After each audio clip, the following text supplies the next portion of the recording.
सीताराम पदाम्बुजो मधुर यनमानसं लीयते सीताराम गुणावली निसदिवा यज्जीह्यापीयते सीताराम विचित्ररूपमनिशं यश्चक्षुषोर्भूषणं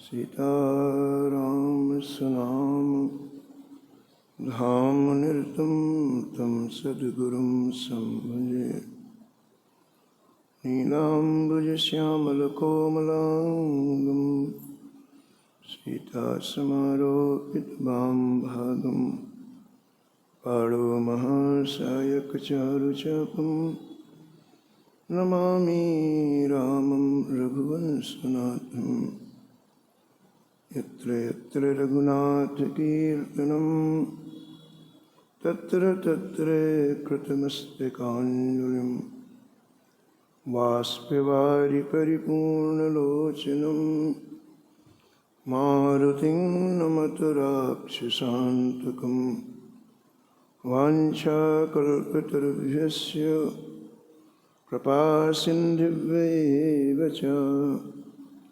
पतितानां पावनेभ्यो श्रीवैष्णवेभ्यो नमो नमः।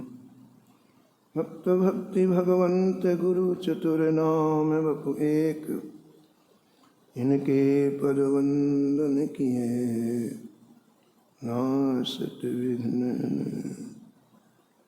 हरिजो आय विराजिए, कथा सुनो इतिहास, तुम श्रोता या माल के, तुम पद रज मम आस।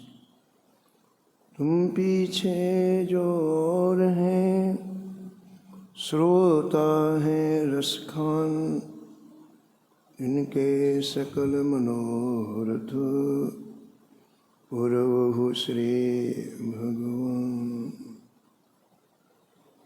राधे राधे गोविंद गोविंद राधे।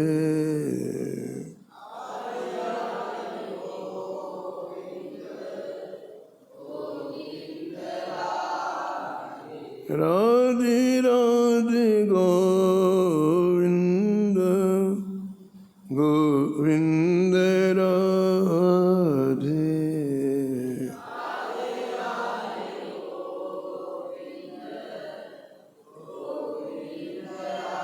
गोविंद राधे बोलो गोपाल राधे।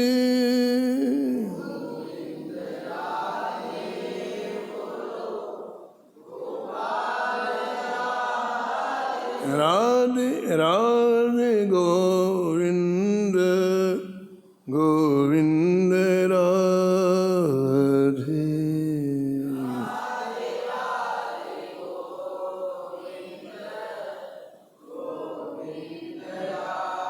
राधे राधे गोविंद गोविंद राधे।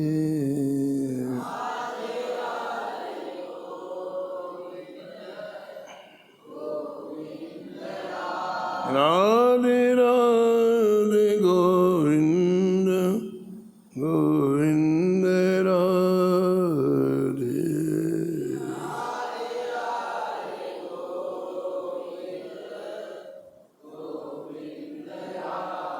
गोविंद राधे बोलो गोपाल राधे।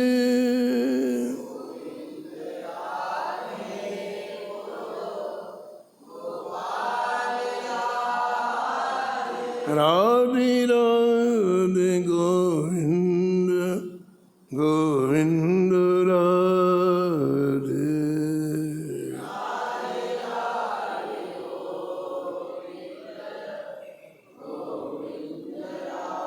राधे राधे गोविंद गोविंद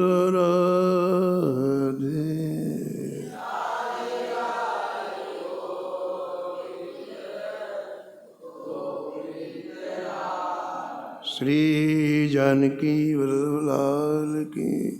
श्री मंगलमूर्ति हनुमान जी महाराज के। सपरिकर श्री भक्तमाल जी की। सब संत भगवान की।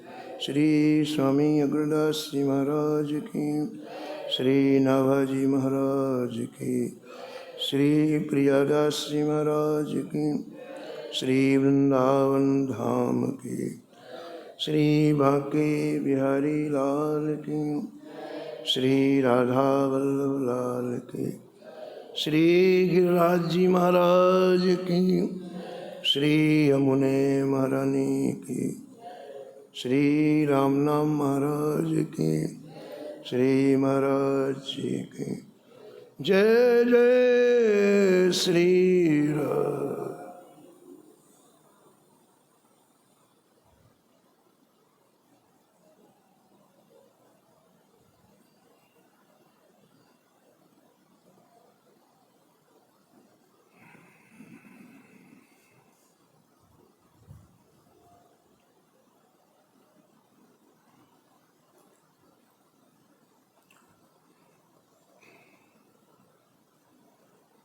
इन्हीं के दास दास दास प्रिय दास जानो।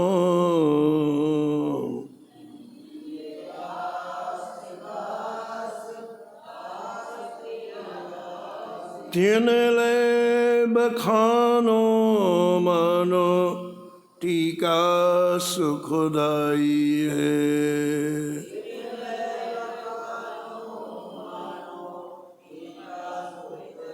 गोवर्धन नाथ जू के हाथ मन पर्यो जाको।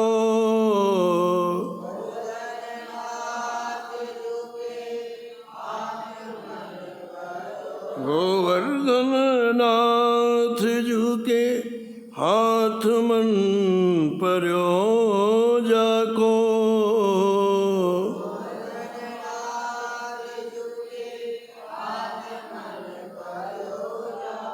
कर्यो वास वृंदावन लीला मिल गई है।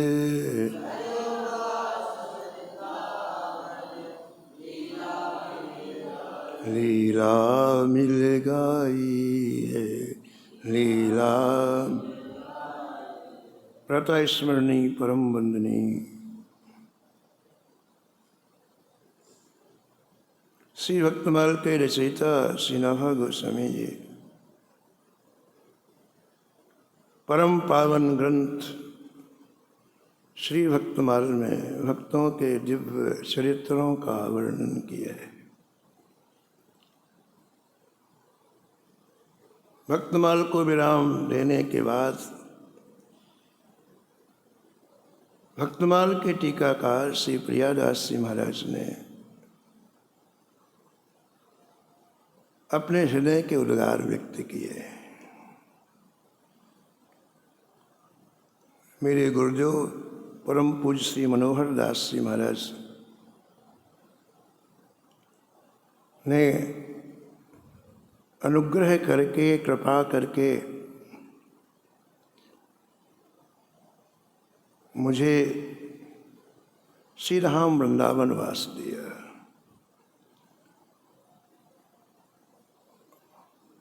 और श्री धाम वृंदावन का वास मिलने से मुझे सौभाग्य मिला कि श्री भक्तमाल की ये सुखदायिनी भक्त रसबोधिनी नामक टीका का वर्णन हुआ।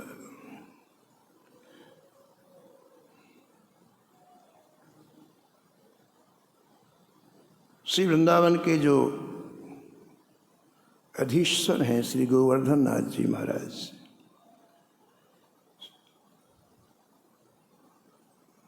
मेरा मन उन्होंने अपने हाथ में ले लिया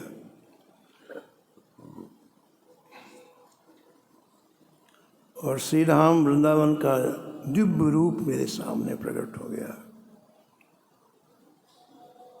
और उस समय के जो रसिक संत थे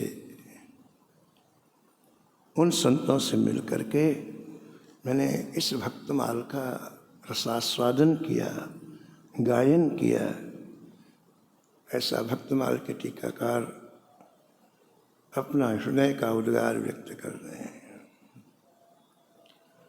ग्रंथकार कहते हैं गोवर्धन नाथ एक तो भगवान श्री कृष्ण हैं और श्री गोवर्धन नाथ नाम के एक संत हुए हैं जिन्होंने भक्तमाल की बड़ी रसमयी कथा की है। ये गोवर्धन नाथ जी भक्तमाल के टीकाकार प्रियादास जी के अंतरंग मित्र थे।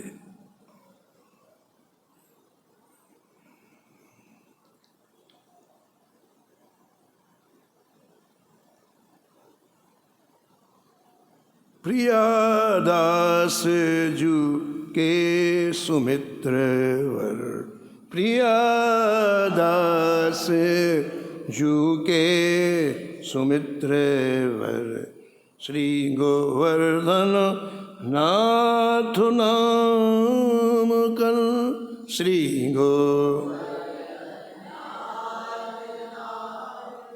ते श्री भक्तमाल रंग छाए,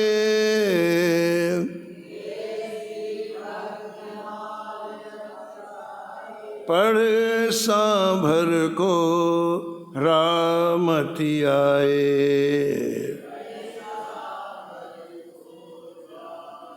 भक्तमाल के महात्म की ये पंक्तियां हैं कि श्री गोवर्धन नाथ जी भक्तमाल के बड़े रसिक वक्ता थे और संत सेवा करते थे। भक्तमाल का जो मूल है, फाउंडेशन है, वो संतों की सेवा किसी तरह से बन जाए तो ठाकुर जी की प्रसन्नता प्राप्त होती है। तो यहाँ ग्रंथकार कहते हैं कि श्री गोवर्धन नाथ जी श्री प्रियादास जी के बहुत प्रिय मित्र थे। अंतरंग का मतलब जिससे हृदय की बात की जा सके। और कैसे थे? कहते हैं कि एक बार ये संत सेवा के लिए सामर जा रहे थे। एक जगह है सामर राजस्थान में, और बीच में जयपुर आया तो आपके मन में आया कि चलो गोविंद देव जी का दर्शन कराएं। वहाँ से कुछ दूर सामर है,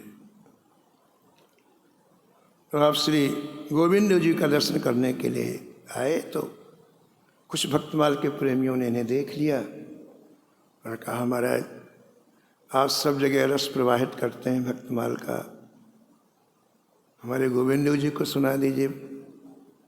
अरे संतों के लिए तो जाना है। सामर जाते थे तो वहाँ से गेहूँ की चावल की व्यवस्था होती थी संतों के लिए। तो बोले महाराज 7 दिन बाद चले जाना, कृपा कर दो आप। तो उन प्रेमियों की बात मान करके श्री गोवर्धन नाथ जी वहीं श्री गोविंद देव जी के सामने ही उन्हें चौकी लगा दी और भक्तमाल की कथा होने लग गई। 7 दिन तक पता ही नहीं चला कि कितनी जल्दी समय निकल गया। ऐसा लगा जैसे 7 मिनट व्यतीत हुए। जब श्रोता और वक्ता दोनों ही उसी स्तर के होते हैं तो कथा का एक अद्भुत दिव्य रस प्रकट होता है। अगर वक्ता उस रस में नहीं होंगे या श्रोता नहीं होंगे तो कुरस हो जाता है। तो श्रोता भी डूबे हुए थे और गोवर्धन नाथ जी का कहना है क्या वो भी डूबे हुए। 7वें दिन गोवर्धन नाथ जी ने भाई हम जाएंगे, हमको संत सेवा का काम है, चले गए। वहाँ 1 हफ्ते रह के जो कार्य करना था वो कर लिया, सब गेहूँ चावल भिजवा दिया स्थान में, और फिर उसी रास्ते से वापस आए तो दोबारा जयपुर में गोविंद देव जी का दर्शन करने के लिए गए। अब वो तो लोग नित्य दर्शन करने आते थे, भक्त लोग, प्रेमी लोग। उन्होंने कहा महाराज 7 दिन और सुना दो कथा गोविंद देव जी को। तो श्री ठाकुर जी के सामने बैठ गए गोवर्धन नाथ जी, श्रोता बैठ गए। अब ये बात बड़ी विचित्र हो गई कि गोवर्धन नाथ जी को भी भूल गया कि कहाँ तक कथा हुई थी, उसके आगे कहें, क्योंकि यहाँ से जाके अपने काम में लग गए, संत सेवा के काम में लग गए, और जो श्रोता थे वो अपने संसारिक काम में लगे, उनको भी भूल गया। अब गोवर्धन नाथ जी कह रहे हैं भैया कथा कहाँ तक हुई थी बताओ तो हम आगे की कथा कहें। दोनों को ही भूल गया।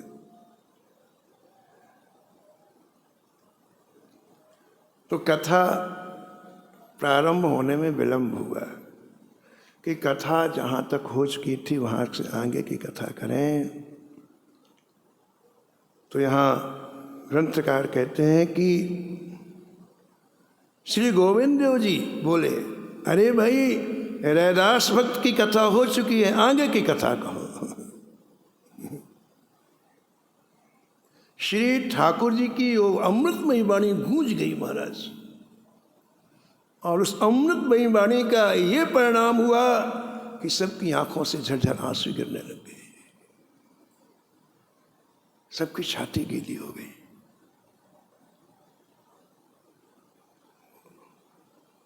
और श्री गोवर्धन नाथ जी ने कहा ये निश्चित हो गया कि भक्तमाल के असली श्रोता श्री ठाकुर जी हैं, बाकी सब नकली श्रोता हैं। जब तक यहाँ बैठे तब तक भक्तमाल याद रही, बाकी गए फिर संसार याद हो गया, भूल गए भक्त। ये नकली श्रोताओं का काम। और असली श्रोता का काम क्या है कि वो चरित्र, वो कथा एक क्षण के लिए हमें न भूले। हम कितने संसार के काम करें। हमारे श्री धाम वृंदावन में श्री भक्तमाल के भीष्म पिता में, जिनसे सब लोग भक्तमाल पढ़े हैं, परम पूज्य अनंत सिंह से पंडित जी श्री जगन्नाथ प्रसाद भक्तमाली जी प्रतिदिन भक्तमाल की कथा सुनाते थे। लेकिन उनका नियम देखो आप, वो जिस दिन जिस भक्त की कथा सुनाते तो 24 घंटे वो भक्त उनके सामने रहता। वो दिन उस भक्त को दे देते थे। कहीं जाए तो उसी भक्त का चिंतन, लेटें तो उसी भक्त का चिंतन, भोजन करें तो उसी भक्त का चिंतन, रात्रि में सोएं तो उसी भक्त का चिंतन। जिस दिन जिस भक्त की कथा करें 24 घंटे उस भक्त का चिंतन कर। एक बार क्या हुआ कि दोपहर के समय विश्राम कर रहे थे पंडित जी, एक चौकी तखत में लेटते थे, दरवाज़ा खुला रहता था, वहीं अपना आधा घंटे 1 घंटे विश्राम करते थे प्रसाद पाने के बाद। लेकिन चारों तरफ इनकी भक्तमाल की कथा का बड़ा आकर्षण था। बहुत बहुत मधुर कथा करते थे पूज्य पंडित जी, और बड़े बड़े उस जमाने के विद्वान इतना आदर करते थे भक्तमाली जी का, पूछो मत। स्वामी अखंडानंद जी महाराज यदि कथा कर रहे हों और पूज्य पंडित जी आ जाए तो व्यासासन से खड़े होकर हाथ जोड़ के खड़े हो जाते, इतना आदर उनका यहाँ होता था।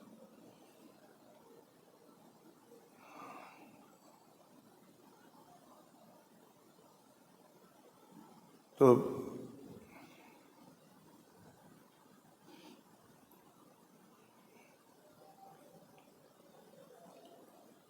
क्या कह रहे थे, भूल गए।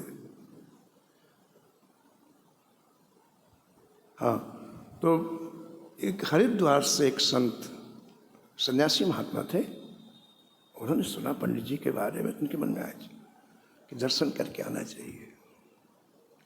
तो उन्होंने ट्रेन पकड़ी, ट्रेन से वृंदावन आए, और वृंदावन से पता लगाते पंडित जी क्या आए। उसी दोपहर में पहुंचे, वो लेटे हुए। अब और कोई था ही नहीं, जाके बैठ गए। अब पंडित जी तो आंख बंद करके लेटे हुए। आधा घंटे बैठे रहे, और जब कुछ पंडित जी की तरफ से न तो कुछ इशारा हुआ, न आँख खोली, न हो, तो उनको मन में आया कि मैंने 4 बजे वापस जाना है। 4 बजे वापस ट्रेन का उन्होंने टिकट करा दी थी, और बज रहे हैं 2, 1 घंटे बैठे हो गया।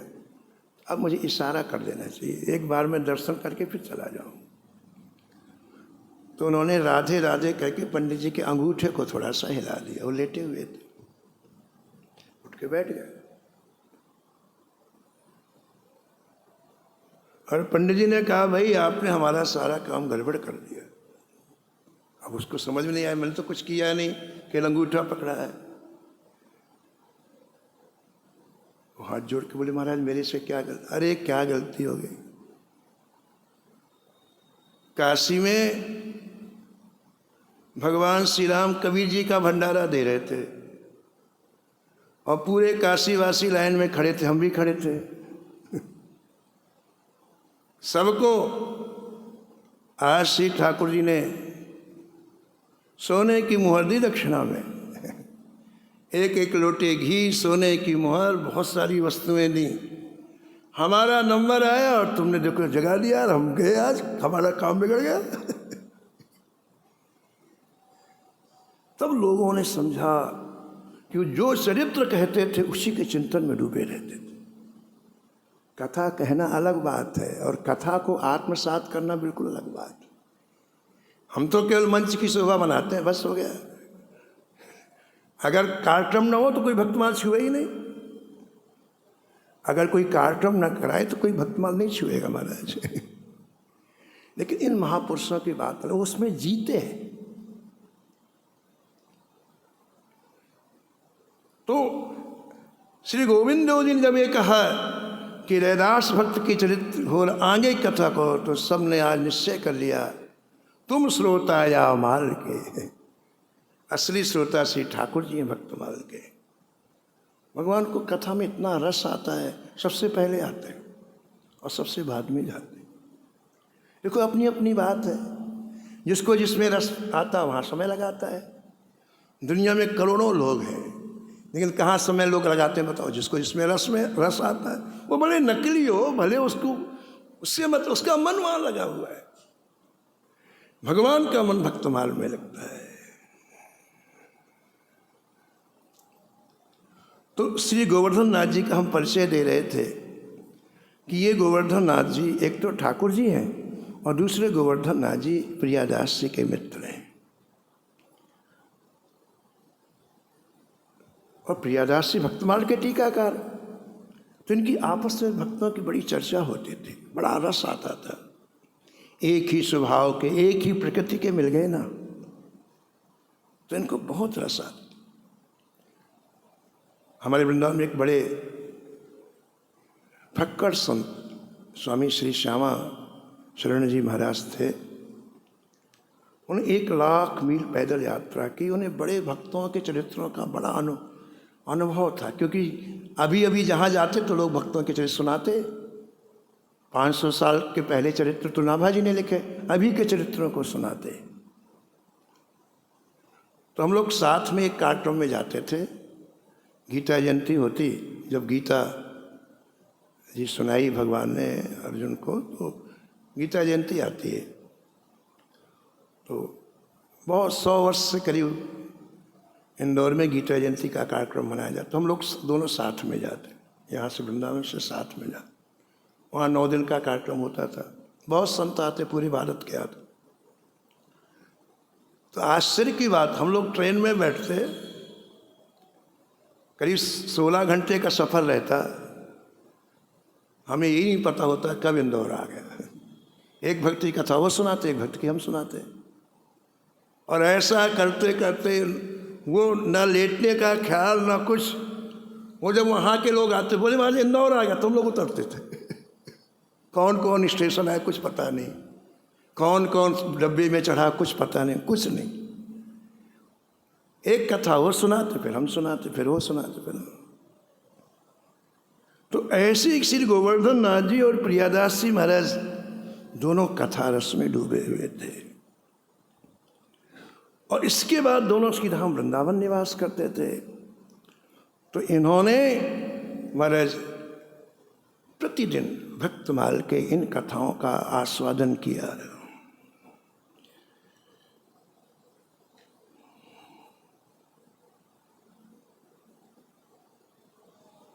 यहाँ के संतों के साथ बैठ कर के इन भक्तों की चर्चा की, इनकी लीला का गान किया और भक्त भक्ति भगवंत गुरु जो प्रारंभ में लिखा है भक्तमाल के, इनका गान किया। ऐसे घर के सदस्य मिल जाए तो आप घर की चर्चा करते हो कि नहीं करते हो? ऐसे संतों के बीच में संत मिलते हैं ना तो चार की ही चर्चा करते हैं। रामस्य नाम रूपम चा लीला धाम परात् परम एतत् चतुष्टयम नित्यम सच्चिदानंद विग्रह। वो कोई पांचवी चर्चा नहीं करते, तो भगवान के नाम की चर्चा करेंगे, भगवान की रूप माधुरी की चर्चा करेंगे, या भगवान की लीला माधुरी की चर्चा करेंगे, या भगवान की धाम माधुरी की चर्चा करेंगे। तो श्री प्रियादास जी महाराज कहते हैं कि मेरा कितना बड़ा सौभाग्य कि गुरुदेवों की कृपा से, संतों की कृपा से श्री धाम वृंदावन का मुझे वास मिला। जिस वृंदावन का अद्भुत ऐश्वर्य है, अद्भुत माधुर्य है, श्री वृंदावन के ऐश्वर्य का वर्णन कोई कर नहीं सकता। चिंतामणि की बड़ी कीमत होती है। यहाँ चिंतामणि क्या है? गोपियों के चरणों का अनुराग है। कल्प वृक्ष की बड़ी महिमा गाई गई है। वृंदावन में कल्प वृक्ष क्या है? जो अपने श्रृंगार में गोपियाँ पुष्प लगाती हैं, वही कल्प वृक्ष है। कामधेनु का बड़ा वर्णन किया गया है पुराणों में। श्री धाम वृंदावन में कामधेनु क्या है? ये गायें जो झुंड की झुंड यहाँ घूमती हैं, ये गायें ही कामधेनु हैं।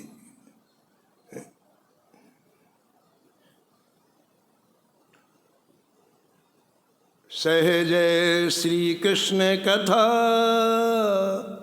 ठोर ठोर होत तहाँ सहजय।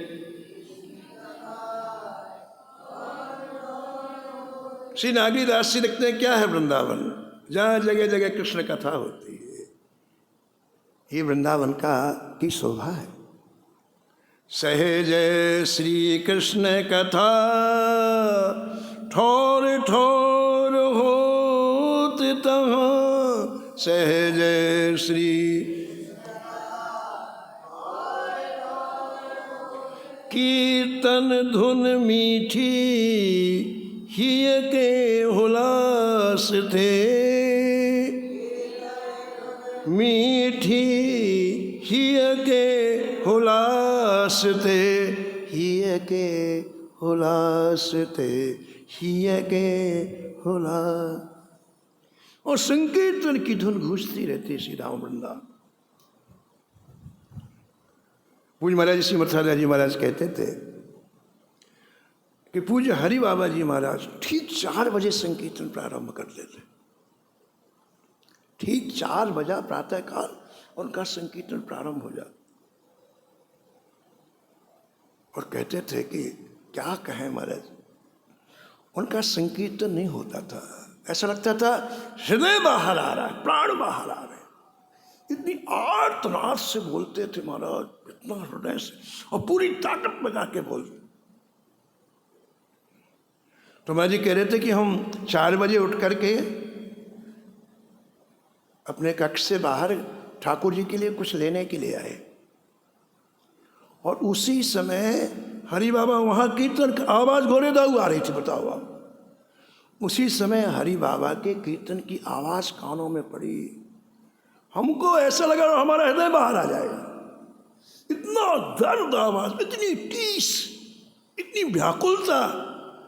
महाराज जी कहते हमें ये लगा कि हमारा हृदय बाहर आ जाएगा। ये वृंदावन की शोभा है। कीर्तन धुन मीठी हिय के हुलास ते, कीर्तन धुन मीठी हिय। श्यामा श्याम रूप गुण लीला रंग रंगे लोग, श्यामा श्याम रूप गुण लीला रंग रंगेलो। श्री राम वृंदावन में भगवान की लीला माधुरी में डूबे हुए लोग रहते हैं। यहाँ के लोगों से बाहर के लोगों की तुलना आप नहीं कर सकते। आपको लगता है कि हमारे सरीके हैं, हमारे सरीके वस्त्र पहने, हमारे सरीके खाते, ऐसी बात नहीं। इनकी अंदर की स्थिति बहुत ऊंची होती है, बहुत ऊंची। और सबसे बड़ी बात तो है कि ये अपनी स्थिति को प्रकट नहीं करना चाहते, ज़्यादा से ज़्यादा छिपा के रखते हैं। लेकिन महाराज ठाकुर जी की लीलाएं इनके हृदय में निरंतर प्रकट होती हैं। ये वृंदावन की कृपा है, वृंदावन की कृपा है। और इनका आहार बन जाता है ठाकुर जी की दिव्य लीलाएं। हमारा आहार जैसे रोटी चावल दाल है ना, ऐसे वृंदावन के रसिकों का। ये जरूरी नहीं को साधु वेश में हो ना, वो अपने वेश को छिपाने के लिए सामान्य वेश धारण करते हैं। गृहस्थी के रूप में रहेंगे, कैसे भी रहेंगे, हमें कोई प्रणाम ना करे, हमारा कोई वंदन ना करे, हमें कोई भेंट ना दे। ये सब चीज़ें चित्त को भगवान से अलग करने वाली हैं। लगता तो बहुत अच्छा है, आप माला पहनाएं, आरती बड़ा अच्छा लगता है हमारा, लेकिन असली बात है कि सब भगवान से दूर करने वाली चीज़ें। इसलिए वो लोग अपना वेश छिपा के रखते हैं, लेकिन अंदर से श्री ठाकुर जी की लीला में। हमारे एक श्री संत थे वृंदावन में, श्री कृष्ण शरण जी महाराज। उनका शरीर 48 वर्ष की आयु में पूरा हो गया। तो महाराज जी उनकी ये स्थिति थी, खुली हुई आंखों से 24 घंटे महाराष्ट्र का दर्शन होता वृंदावन, बिल्कुल चलते हुए महाराष्ट्र का दर्शन होता उन्हें। ये नहीं कि आंख बंद करना है कि कान, कुछ नहीं। ऐसा हृदय में महाराज उनके लीलाओं का प्रादुर्भाव होता, पूछो मत। श्री नागरीदास जी कहते हैं, श्यामा श्याम रूप गुण लीला रंग रंगे लोग, रंग रंगे लोग, तिनके न ध्वांत और प्रेम के प्रकाश थे, तिनके न ध्वांत और प्रेम के। एरे मन मेरे चेत उन्हीं सो कर है तो, एरे मन मेरे चेत उन्हीं सो कर है तो। श्री नागरीदास, अरे मन, ये जो निरंतर भगवान की लीलाओं में डूबे रहते हैं, जिनकी आंखों के सामने क्षण के लिए संसार नहीं आता है, ऐसे रसिकों का तू संग कर। गिरिराजी वाले पंडित जी थे ना, पूज्य श्री गया प्रसाद जी महाराज, वो कहते थे, सुनो आप इन महापुरुषों की बात सुनो आप। कहते थे एक दिन में 24 घंटे होते हैं। कितने होते हैं? 24 घंटे।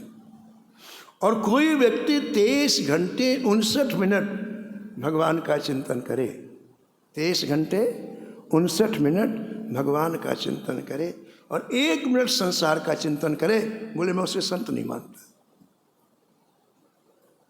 ये स्थिति है लोगों की। 23 घंटे 59 मिनट ठाकुर का चिंतन करे, 1 मिनट संसार का चिंतन करे, बोले मैं संत नहीं मानता उसे। तो ऐसे जो रस में डूबे हुए संत हैं, श्री नागरीदास जी महाराज कहते हैं कि अरे मन, अब तू सबसे अब अलग हट करके इनका चिंतन कर। एरे मन मेरे चेत उन्हीं सो कर है तो, एरे मनो मेरे चेत उन्हीं सो कर। नागर छुड़ाए देत जग दुख पासते, नागर छुड़ाए देत जग दुख। हम जिस संसार में रह रहे हैं इसका नाम दुखालय है, ये सुखालय नहीं है। गलत फहमी में नहीं रहना, इसका नाम क्या है? दुखालय। आप औषधालय जाते हो ना, तो वहाँ दवाइयाँ मिलती हैं। ऐसे संसार में जो आया है उससे दुखों को स्वीकार करना पड़ा है। मैंने पत्रिका में तो गोस्वामी जी ने लिखा कि हर व्यक्ति का जन्म सांप के फन पर होता है। क्या होता है? सांप के फन पर। अब सांप डसेगा कि नहीं डसेगा बताओ? अरे सांप छू जाए, महाराज 1 मिनट में लाल हो जाता है। संसार में जितने व्यक्ति हैं उनका जन्म सांप के फन पर हो रहा है। ऐसे हर व्यक्ति को सांप डसता है, और जब डसता है तो जहर चढ़ता है, उसी जहर में वो जीवन जीता है। ऐसा विनय पत्रिका में लिखा है। लोगों ने हाथ जोड़ा, बोले बाबा आप क्या कैसे बचे? सांप के फन पर बचे कैसे बताओ आप? आपने बता तो दिया, लेकिन अब उससे बचे कैसे? सांप के फन के ऊपर जन्म हुआ, उससे कैसे बचे? बोले एक बढ़िया सा उपाय है। क्या उपाय है? बोले सांप को मणि से बड़ा प्रेम होता है। जो काला सांप होता ना, उसके सिर के ऊपर मणि होती है। श्री यमन हरिदास जी जो चैतन्य महाप्रभु जी के शिष्य थे, 3 लाख नाम जब रोज करते थे, तो एक गुफा में रहते थे और उसी में सांप रहता था। मणिहारा सांप रहता था बहुत बड़ा। अब वो अंदर घुसा रहता और वहीं बैठ के नाम जप करते, तो पूरे शरीर में खुजली होने लग गई उनको। पूरे से उसका इतना विषैला, वो काटा वाटा नहीं, उसकी उपस्थिति से पूरे शरीर में खुजली होने लग गई पूरे। अब जब लोग दर्शन करने आए तो उनको बड़ी व्याकुलता की जय जय, ये क्या हो गया, ये क्या हो गया, ये क्या हो गया। फिर सब लोगों ने विचार किया कि इस गुफा में कोई सर्प रहता है और उसी कारण श्री हरिदास जी के शरीर में खुजली होती है। क्या किया जाए? सबने प्रार्थना की, महाराज अब आप यहाँ से अलग हट करके अलग भजन करें। हरिदास ने कहा देखो भाई, आज रात में हम और रहेंगे, या तो सांप चला जाएगा या हम चले जाएंगे। आज हम और यहाँ रहेंगे, या तो सांप चला जाएगा या हम चले जाएंगे। तो मुझे आधी रात को सांप निकला और उसकी मणि का इतना प्रकाश कि जैसे ये लाइट है ऐसे। सर्प के मणि में बड़ा प्रकाश, तो जब वो निकला अंधेरे में तो चारों तरफ प्रकाश होने लगा, चला गया। तो सर्प को मणि से बड़ा लगाव होता है। गोस्वामी जी कहते हैं विनय पत्रिका में, यदि कोई उसकी मणि ले ले सर्प की, तो सर्प फन पटक पटक के मर जाता। जब जीवित नहीं रहेगा तो क्या काटेगा? सर्प की कोई मणि ले ले तो सर्प फन जमीन में पटक पटक के स्वयं मर जाता है। तो गोस्वामी ने कहा देखो भाई, जन्म तो आपका सर्प के फन पर हुआ, लेकिन संसार रूपी सर्प की मणि क्या है? राम नाम, कृष्ण नाम। अगर तुमने इसको ले लिया तो ये मर जाएगा सर्प, तुम्हारा कुछ नहीं कर सकता है। राम नाम महामणि, राम महामणि, फणी जग जाल रे, फणी जग जाल। मणि लिए फणी जिए, मणि लिए फणी जिए, व्याकुल बिहाल रे, व्याकुल बिहाल रे। तो दुखालय है, सबको त्रास देता है, सबको दुख देता है।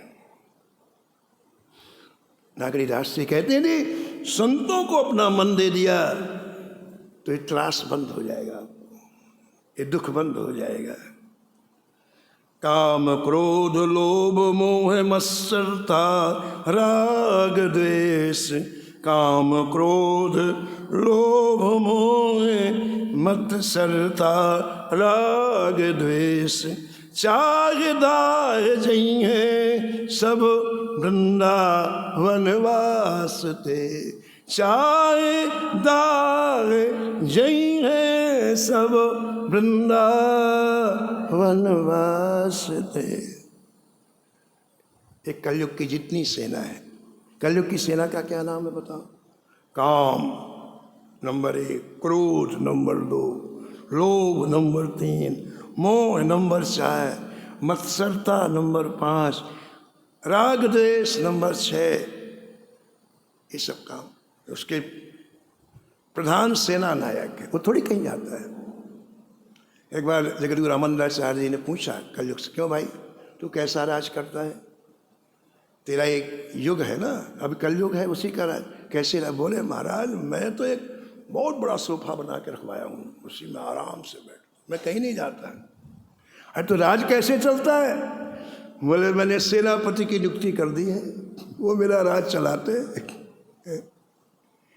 अरे कौन है तेरा सबसे बड़ा सेनापति? स्वामी रामानंदास आचार्य ने बोले महाराज अहंकार, मैंने सबकी छाती में बैठा के रखा है, वो मेरा काम करता है। यहाँ अहंकार आया, ये सब सेनापति पहुंच जाते हैं, हमारे ही घर है, चलो चलो वही रहो। तो यहाँ नागरीदास जी कहते हैं कि यदि कोई वृंदावास वनवास करे तो इन सब की छुट्टी हो जाती है। इनका जो दाह है, इनकी जो जलन है, वो समाप्त हो जाती है। कुंजन कलप तरु रतन जटित भूमि, कुंजन कलप तरु रतन जटित भूमि, छवि जगमगत जाकी सी लगे काम को, छवि जगमगत जकी सी लगे काम को, जकी सी लगे काम को। श्री वृंदावन दिव्य स्थली है, ऐसा नागरीदास जी कहते हैं। मणियों से जटित भूमि है, ऐसा लाभाजी महाराज कहते हैं।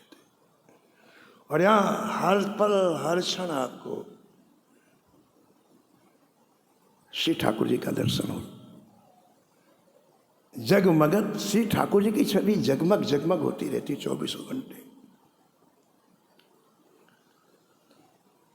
ओरछा नरेश श्री मधुकर साय जी को स्वामी हरिदास जी से बड़ा प्रेम था।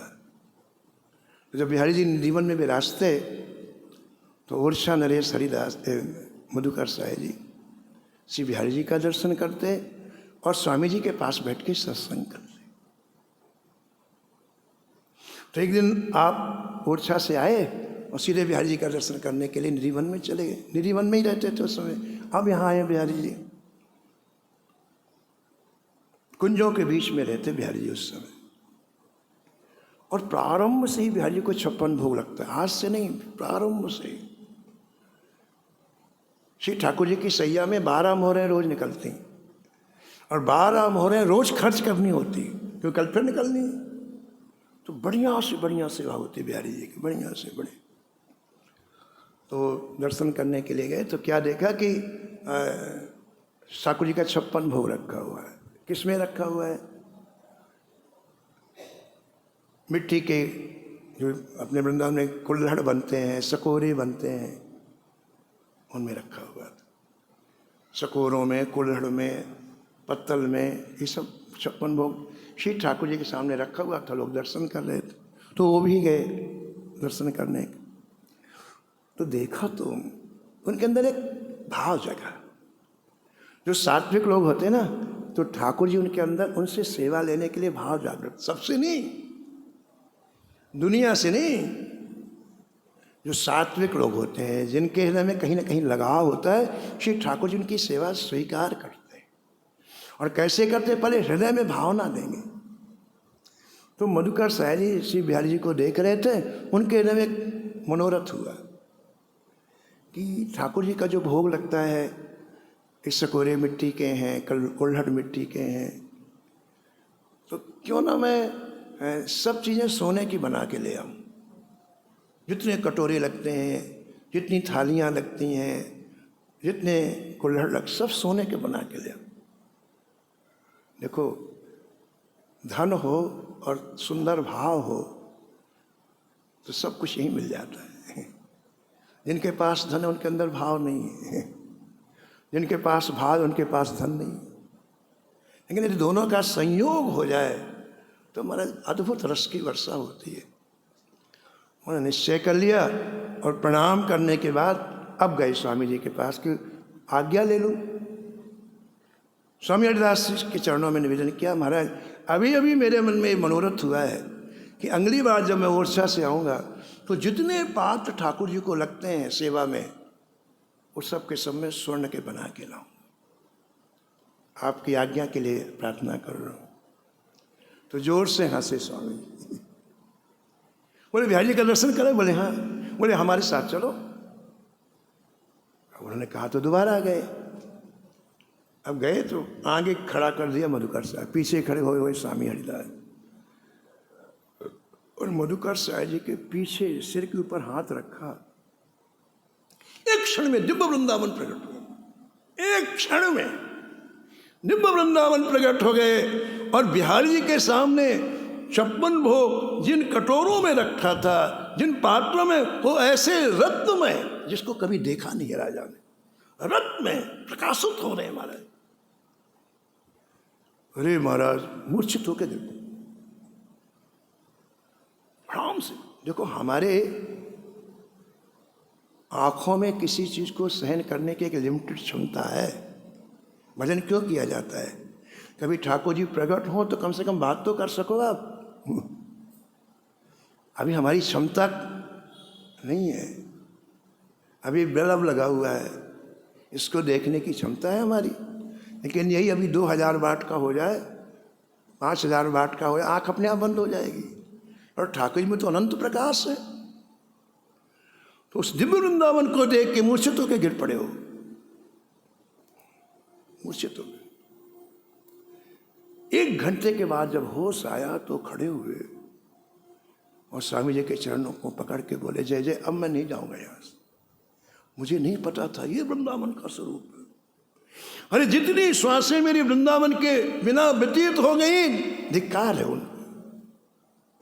आपने अनुग्रह किया है, आपने कृपा किया है, अब मैं इस वृंदावन से नहीं जाऊंगा।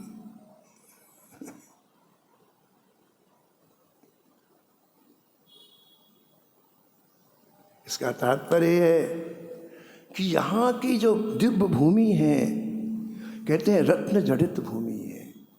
यहाँ के जो वृक्ष हैं ये साक्षात कल्प वृक्ष हैं। यहाँ की जो कुंजें हैं वो दिव्य हैं। और आगे कहते हैं कि यहाँ श्री ठाकुर जी की का वो सुंदर बपू जगमग जगमग चमकता रहता है। हमारी पात्रता नहीं है तो हमको नहीं दिखाई पड़ती। हमारे वृंदावन की गोपिका भाव से भावित परम पूज्य उषा बहन जी के चरित्र में लिखा है कि उषा बहन जी एक दिन जो बस स्टैंड है ना भी रंगनाथ जी के पास, वहाँ से हो बांके बिहारी कॉलोनी जा रही थी जो विद्यापीठ के पास में। तो ऐसे चल के आई और इधर से चल करके, और जहाँ अपना रेलवे क्रॉसिंग है, श्रीनाथ जी का जहाँ घर बना हुआ है ना, वहाँ पास में रेलवे की लाइन पड़ी हुई है। तो वहाँ उस समय निर्माण कुछ नहीं था, वृक्ष लगे हुए थे और छोटे छोटे झाड़ लगे हुए थे, मकान नहीं थे। तो वहाँ जब वो पहुँची तो उन्होंने क्या देखा कि एक वृक्ष के तने में श्याम सुंदर अपनी पीठ टिकाए हुए, अपनी काली कौरी को एक हाथ से पकड़े हुए और एक हाथ से बांसुरी घुमा रहे हैं। प्रत्यक्ष देखा तो मुस्कुरा दिया उन्होंने। उनको देखा तो मुस्कुरा दिया। और मुस्कुरा करके उषा बहन जी ने पूछा, जय जय यहाँ क्या कर रहे हैं आप? क्या पूछा? यहाँ आप क्या कर रहे हैं? तो ठाकुर जी मुस्कुरा करके बोले, जो वृंदावन धाम आते उनको मैं एक एक को देखता हूँ कौन मेरे वृंदावन में आया है। यहाँ खड़े खड़े जो वृंदावन धाम आता मैं देखता हूँ कौन कौन मेरे वृंदावन में आया है। यहाँ आप जहाँ जाओ ठाकुर जी का दर्शन महाराज। ये ऐसी चिन्मय भूमि है।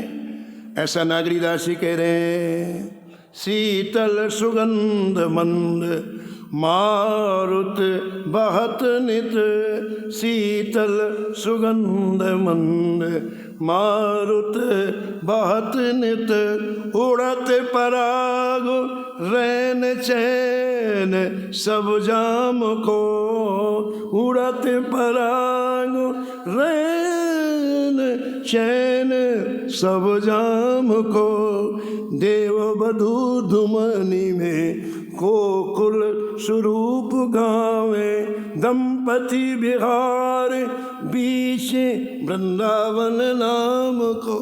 जो सरकार संपूर्ण वृंदावन में हमारे बिहार करते हैं। नागरिया नागर सो दीने गरबाही तहाँ, नागरिया नागर सो दीने गरबाही तहाँ, मन रूप रोनी हुए देख ऐसे धाम को, देख ऐसे धाम को। कहते अरे मन तू इस धाम को देख, सब तरफ से अपने आप को हटा ले और इस दिव्य वृंदावन की शोभा तो देख। तो ऐसे वृंदावन में प्रियादास जी कहते हैं कि संत सद्गुरुदेव की कृपा से मुझे वास मिला, संतों के बीच में भक्तमाली कथा कह कर स्वादन मिला। और भी भाव हैं, आगे श्रवण कर। जय जय श्याम जय जय श्याम, जय जय श्री वृंदावन धाम।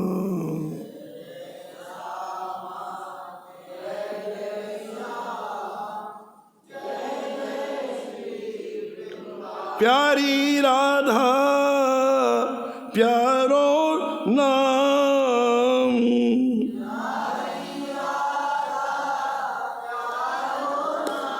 प्यारो श्री वृंदावन धाम। जय जय श्यामा जय जय श्याम, जय जय श्री वृंदावन धाम।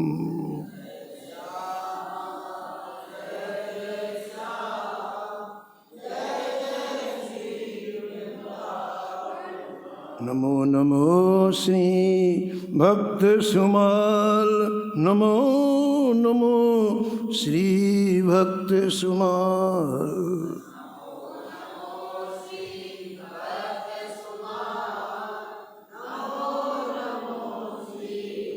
जाके सुनत महात्म नो सत, और झलकत राधा नंदलाल, और झलकत गद गद स्वर पुलकित अंगु अंगनी, लोचन बरसत आंसू अनुजाल, उतर जात अभिमान ब्याल विसु, लेथ जीवाय सुरस थई काल, होत प्रीत हरि भक्त जनन सो, लेत शीघ्र हठी चरण प्रछाल, तजत कुसंग लेत सतु संगति, भाग जगत को अद्भुत भाल, निशिवासर सोवत अनुजागत,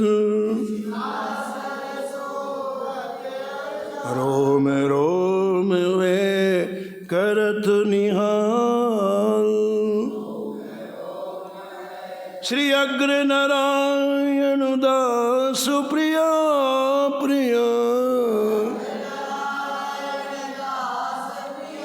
प्रगति जीवन रसिक रसाल,